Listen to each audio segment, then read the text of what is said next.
Good afternoon, everybody. My name is Gary Liu, Priority Payments East Coast. We're here today to do a presentation on EMV, which you might have heard of. Please save all your questions to the end of the presentation. If you have any questions, feel free during the presentation or at the end of the presentation to use the chat function or the instant message function to type in your questions, and I will answer all your questions to the best of my ability. And I've got everybody muted on this call. So again, if you have any questions, please wait till the end of the call and type it into the chat or instant messenger function. Again, my name is Gary Liu, Priority Payments East Coast. And our agenda today, we will be discussing EMV. What is EMV? EMV stands for EuroPay MasterCard Visa. It's a chip technology standard that's been used out in Europe for the last 15, 20 years, and in Canada the last 5 to 10 years. How EMV works, why is EMV important, changes in liability, investments and benefits, and what you should do next. So without further ado, let's begin. EMV is also known as chip and PIN.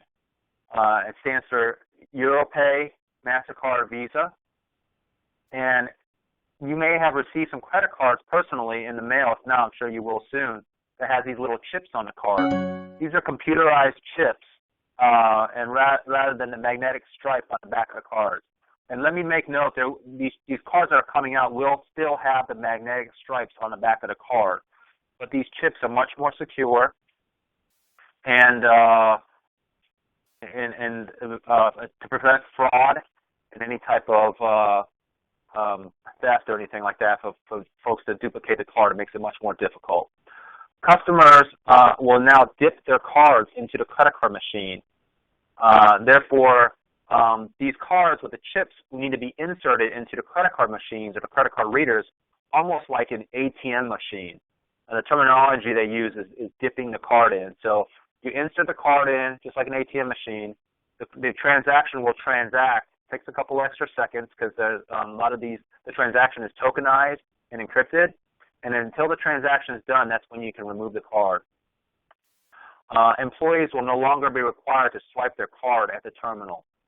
Now, if there's for some reason consumers are still carrying the old magnetic cards, certainly you'll still be able to swipe it when necessary. How does EMV work? Number one, the card is dipped into the terminal. The encrypted data on a chip is then passed through the terminal, and it goes out to the processor for authorization. Like I mentioned in the beginning of this call, in Europe, they use something called chip and PIN. So for those of you who have been in Europe, this technology has been around 15, 20 years. Like I said, here in the U.S., the U.S. has really been dragging their feet to implement this technology. Right now, we're using 40-year-old technology, the magnetic stripes. And it wasn't until the last 5 years or so where more and more breaches are happening with the Target and the Home Depot and the ones you hear on the news. And a lot of them you don't hear on the news. A lot of the smaller establishments has really pressured the industry to move towards a more secure methodology. Now, here in the U.S., we will not be using the chip in PIN, which means each person has to enter their 4-digit code. In the U.S., the initial rollout will be done with chip and signature. So no PIN number will be required. The customer signs on the receipt just like they currently do today. The unique code is passed and created, and it sends a cryptogram or an encrypted transmission over to the processor to validate the card. The transaction is complete, and then the card can be removed from the terminal. Why is EMV important? Well, EMV and the encryption remove the ability to skim and monetize card data. The way it works today is criminals and thieves, they steal credit cards, they hack into systems, steal credit card numbers, and what happens is they create these fake credit cards and use stolen numbers, and folks will go out and purchase things, and obviously the thieves sell those cards for a few dollars, and folks that buy it go out and against the law, obviously, go out and buy goods with those stolen cards. The purpose of EMV and the chip-ready cards is to try to minimize that. It's made to make it more difficult to duplicate the card and to make fraudulent cards. The encryption really eliminates the man-in-the-middle attacks. Encryption and tokenization is remove card data from the business environment. Encryption eliminates the risk of receiving stolen card data. Now, facts about the October 1st deadline. I'm sure everyone on the call has been getting a lot of phone calls or credit card merchant service providers stopping by and using kind of a scare tactic to tell folks they need to switch by October 1st. They need to switch. Well, here's some facts about the October 1st deadline. The October 1st, 2015 deadline is a date for a liability shift occurs. And I'll be discussing a little bit more about the liability shift here shortly. This date is a risk and liability shift and is not mandatory. It's not a mandate. No fines will be associated with the failure to implement EMV on that date. After this date, liability shifts to the party that is least EMV compliant in a fraudulent transaction. Again, I'll discuss a little more of that on the next screen. Magnetic stripe cards will still be in circulation for some time. So these new cards that come out with the chips will have a magnetic stripe on the back of it, and there has not been a sunset date yet when they're going to no longer produce those magnetic stripe cards. EMV will not prevent data breaches from occurring, but will make it harder for criminals to profit from stolen data. So the liability shift.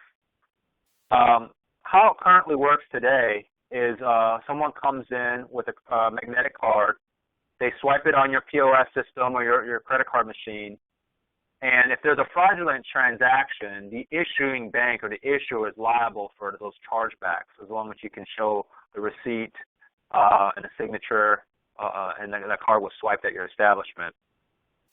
Now, there's 4 new methods or ways that transactions can occur. On October 1st, 2015, which is the deadline, the party, either the merchant or the credit card issuer with the least secure infrastructure, is liable for any credit card fraud committed at your business. Again, that's the least secure means least EMV capable. And there's 4 types of transactions that can occur. The first type is someone that comes in with a magnetic stripe and swipes on a magnetic stripe terminal, which is how things work today. Then the issuer will be liable for any fraudulent transactions. The second type of transaction is if someone comes with a magnetic stripe and swipes the card into a chip terminal. Again, the person with the least technology, in this case, would be the issuing bank that issued that magnetic stripe card, would be liable for any fraudulent transaction. Third type is someone that comes into your establishment with a chip-ready card, EMV card. If they come with an EMV card and a process on an EMV terminal, ready terminal, then the issuer is still liable for any fraudulent transaction. However, if someone comes, the fourth type of transaction, if anyone comes in, and this is the one you should be concerned about, with a chip EMV card, but your equipment, point-of-sale system or credit card machine, is not EMV ready, then and you have to swipe it on a magnetic stripe, then the merchant is liable for any fraudulent transactions. Now, not that I'm saying not that this will happen, but there are some savvy criminals out there. If they go out and they have one of those EMV cards and they somehow understand the system and realize that you're using an old non-compliant machine, and they, buy a $200 meal or $200 jacket or something like that, and 3 days later they decide to call the bank and say, hey, there's a fraudulent charge on my credit card, then there's a possibility a chargeback will happen. If that chargeback happens, the merchant will automatically lose that chargeback, even though they may have a signed receipt. So liability for fraud shifts to the merchant when a counterfeit magnetic stripe from a chip card is issued at a mag stripe terminal after October 2015. The merchant is liable. Investments and benefits. So there, for those of you using point-of-sale systems, certainly there may be some type of software upgrades required. You may want to check with your point-of-sale provider. I've heard of some point-of-sale providers out there wanting to charge $15,000, $30,000 for an update.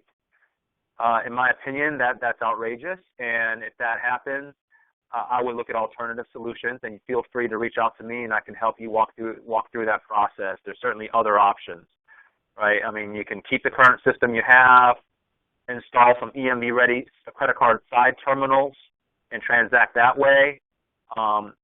You can buy a brand new point-of-sale system these days for half the price of what they're asking for some of these upgrades.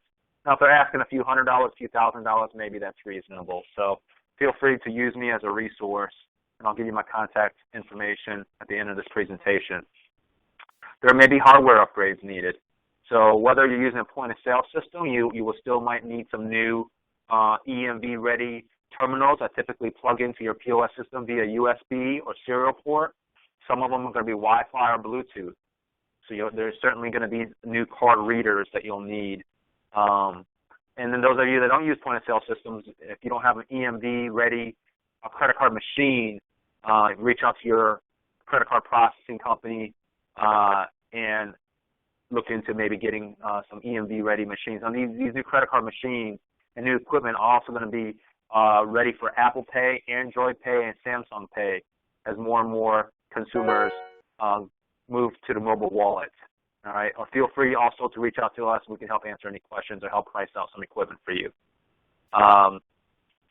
Testing and certification. A lot of these point-of-sale companies are scrambling last minute, and that's why sometimes they may not have clear answers. They're all trying to get their software and or hardware certified, EMV certified, ready to go by the October 1st deadline. Time and resources training. There's going to be training needed to train your staff. If you're a restaurant, your bartending, your wait staff, your servers in a retail establishment, you're going to have to train your cashiers or front counter folks to understand how to dip the card in for an EMV transaction. If they swipe the card by accident in an EMV-ready machine, the machine will tell them this is a chip card and have to insert the card, as well as tips. One point-of-sale provider I spoke to a few weeks ago in a restaurant space said that the tips, entering tips is going to be a little bit different, at least for their point-of-sale system, where you're going to have to, the server's going to print out a guest check, put in a check presenter, present it to the guest, and there's going to be lines for them to write their tips. Once they write their tips in and give their credit card the payment back to the server walks back to the point-of-sale terminal and has to enter in the tip prior to running the transaction. Now, this is just one point-of-sale provider I spoke with. You may want to check with your point-of-sale provider. This will certainly be a change in the way they do things today, and it's going to require some training. Now, EMV is not going to currently affect online web purchases and telephone orders or mail order telephone transactions. So those of you restaurants that do deliveries, you'll still be able to key in transactions over the phone by the consumer reading the credit card number to you. What you should do next: seek education updates from a trusted advisor. Reach out to your merchant service provider. Reach out to your point-of-sale provider. Ask questions. Ask when the new software will be released. Ask what kind of hardware is going to be compatible. Get the make and model number. Okay. Get some pricing for that hardware. If you want a second opinion, feel free to reach out to us. We're happy to help. So you can email us at support@ppec.io or contact us with any questions about your current setup, and we can help advise you. If you want to get a second opinion or a second quote on some pricing on the hardware, we can, like I said, if you get the model number, the make and model, we can price out the hardware for you as well. Evaluate your existing environment. Are you able to upgrade your point-of-sale system? What does it cost? Maybe the cost isn't worth it. Maybe you install a couple of EMV-ready standalone credit card machines instead of updating your point-of-sale system. Has your credit card machine been updated to support EMV? Are you using a credit card machine that is EMV-ready, Apple Pay, Samsung Pay, Android Pay ready? Is your staff trained on these changes? Do you have a training program in place to update them? And understanding your current chargeback ratios for fraud cards. Okay. I don't know if I mentioned this a few minutes ago, but it's an estimated that by October 1st, only 35 to 40% of U.S. merchants will have EMV-ready equipment. That means over 50% of merchants out there are not going to have EMV-ready equipment, and they're going to be liable. Either no one's told them about it, or they just didn't want to bring on that expense. But as time goes on, more and more merchants will have EMV-ready machines and point-of-sale systems. Again, the issuing banks are issuing cards in large quantities right now with those chips. I know myself, most of my cards have been replaced with the chip card so far. If you haven't received any of those in the mail, I'm sure you will in the coming weeks and months. Okay.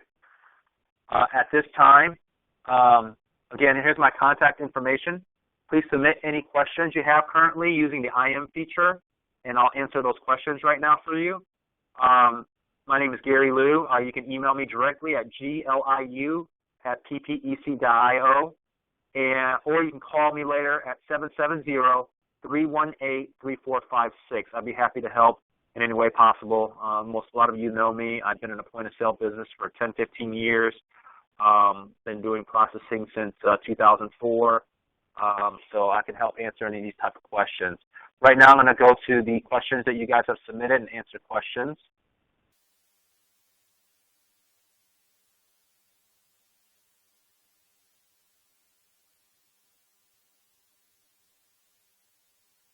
Does anyone have any questions you'd like to use the type in their questions on the chat feature? And I'd be happy to answer those questions for you.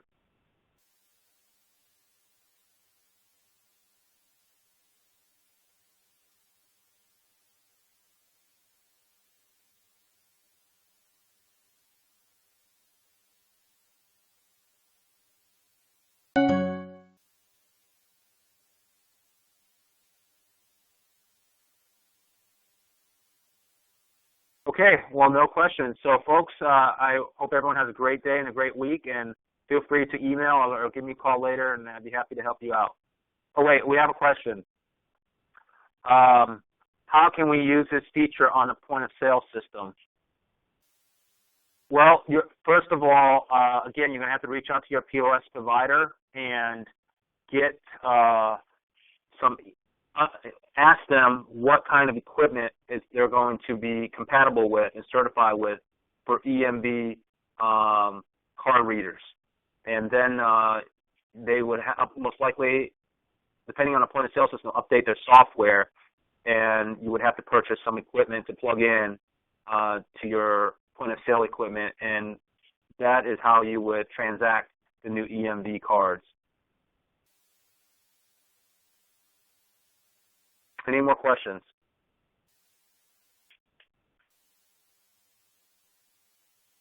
Folks, thank you very much, and I wish everybody a wonderful day. Thank you.